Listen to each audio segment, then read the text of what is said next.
कहां पर 62 बिलियन और कहां पर 300 बिलियन। याद रखें कि अल्लाह के अजाब ऐसे ही नहीं आते। जब यह मरना भूल गया इन वडेरों को, बेयारो मददगार सड़कों पर पड़े हैं। सऊदी अरब 2 जहाज पर कब्जा किया हुआ है।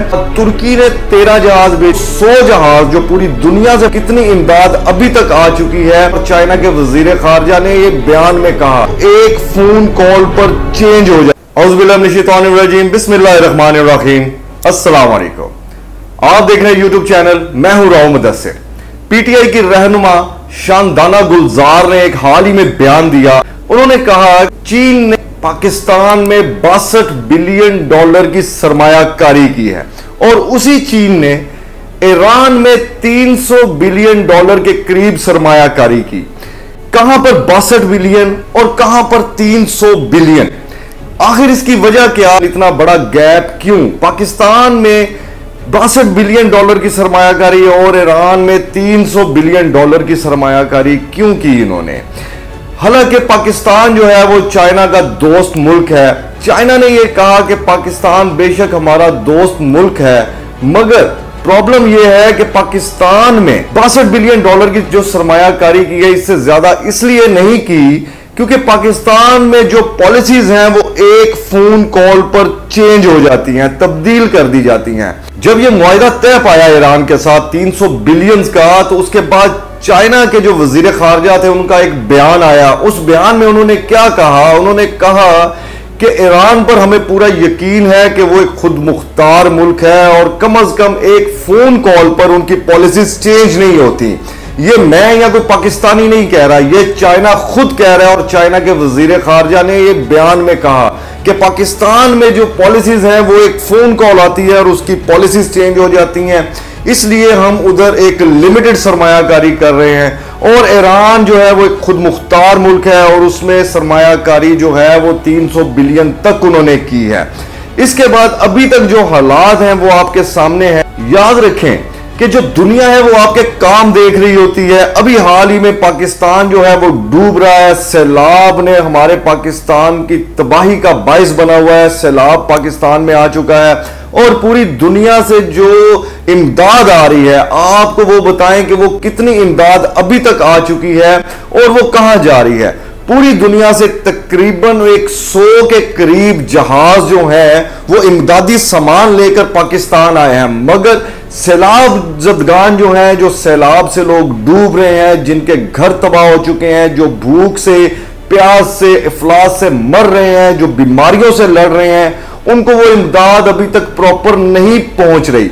उसकी वजह क्या है? और वो 100 जहाज जो पूरी दुनिया से पाकिस्तान में अभी तक आ चुके हैं, वो दुनिया के कौन कौन मुमालिक से आए हैं वो डिटेल आपको बताते हैं कि किस मुल्क ने कितने जहाज अभी तक पाकिस्तान में भेजे हैं। उसमें जो यूएसए है, यूएसए ने अभी तक 15 जहाज जो है वो इमदादी सामान लेकर पाकिस्तान भेजे हैं। उसके अलावा तुर्की ने 13 जहाज भेजे हैं, कतर ने 4 जहाज भेजे हैं, चाइना ने भी 4 जहाज पाकिस्तान अभी तक वो भेज चुका है। इसके अलावा सऊदी अरब 2 जहाज भेज चुका है पाकिस्तान अभी तक, यूनिसेफ 2 जहाज भेज चुका है, यूके जो है वो 1 जहाज भेज चुका है अभी तक पाकिस्तान में इमदादी सामान देकर, फ्रांस, तुर्कमेनिस्तान और अजरबैजान 1-1 जहाज भेज चुका है अभी तक पाकिस्तान में इमदादी सामान के साथ। जॉर्डन और नेपाल ने भी 1-1 जहाज जो है वो पाकिस्तान भेज चुका है। इसके अलावा यूएई अभी तक पाकिस्तान में 55 जहाज जो है वो भेज चुका है।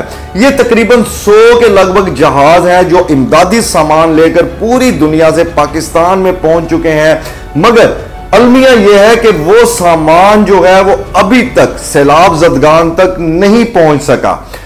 एक सिंध में जो है, सिंध में बहुत बड़ी तबाही हुई है इस सैलाब से। लोगों के कच्चे मकान डूब गए हैं, लोगों को मच्छरदानियां तक नहीं मिल रही, खाने से भूख से मर रहे हैं, प्यास से मर रहे हैं, लोग बेयारो मददगार सड़कों पर पड़े हैं।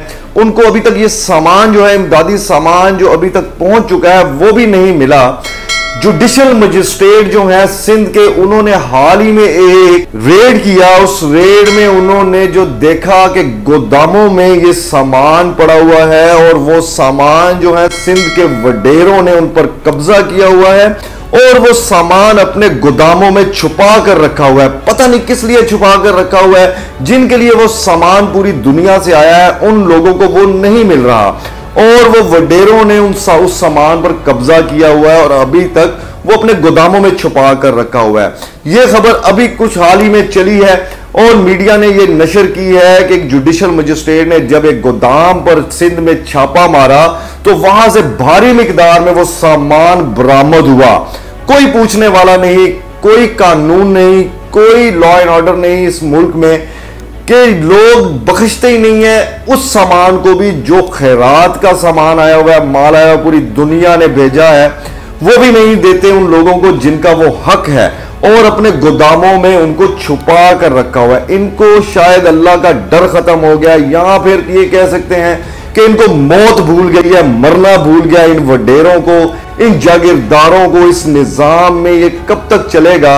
ये एक बहुत बड़ा लम्हा फिक्रिया है। जहां पर ऐसी आफतें आती हैं तो हुकूमत का जो काम होता है वो लोगों की मदद करना होता है, ना कि वो उनका जो इमदादी सामान आता है उसकी भी हिफाजत ना कर सकें या वो सामान जो है वो उन तक पहुंचा ना सकें। तो ऐसी हुकूमतों का क्या फायदा? याद रखें कि अल्लाह के अजाब ऐसे ही नहीं आते। जब कौमें ऐसी हरकतें करती हैं, ऐसे काम करती हैं, तो अल्लाह के अजाब जरूर आते हैं। और डरिए उस वक्त से कि जब अल्लाह पाक जो है वो जलाल में आए, अल्लाह पाक जो है ज्यादा गुस्से में आ जाए, खुदा ना खास्ता, और अजाब जो है वो इससे बढ़कर भी आ सकता है। अभी तो ये सैलाब की तबाहकारियां हैं। अगर खुदा ना खास्ता यही हालात रहे और आप लोगों ने जो ये माफियाज हैं इन्होंने होश के नाखून ना लिए तो और जो अजाब आएंगे उनके लिए भी तैयार हो जाएं। अल्लाह पाक फरमाता है कि जब वो नाराज होते हैं तो फिर कौमों को आपस में लड़ा देते हैं। और ये ना हो कि अगर आप लोग अब भी होश ना लें, होश के नाखून ना लें, तो वो अजाब भी तैयार ही होगा। अल्लाह पाक जब ऐसा कोई अजाब लाएगा तो फिर कौमें आपस में लड़ेंगी, खाना जंगी होगी, और अगर खाना जंगी हो जाएगी तो फिर क्या बनेगा? एक दूसरे का गिरेबान पकड़ेंगे, एक दूसरे को मारेंगे, लूट घसूट करेंगे। उस अजाब से डरें और अल्लाह का खौफ करें और जिनकी इमदाद है उनकी मदद करें और अपने पास से लगाएं। आप लोगों ने तो आज भी बिजनेस का सोचा, मच्छरदानियां महंगी कर दी, मेडिसिन महंगी कर दी, बजाय ये कि इस मौके पर ऐसे लोगों के साथ खड़े हों, उनकी इमदाद करें, बल्कि जो माल इधर उधर से आ रहा है वो भी काबिज होकर बैठे और अपने गोदामों में छुपा कर बैठे हैं।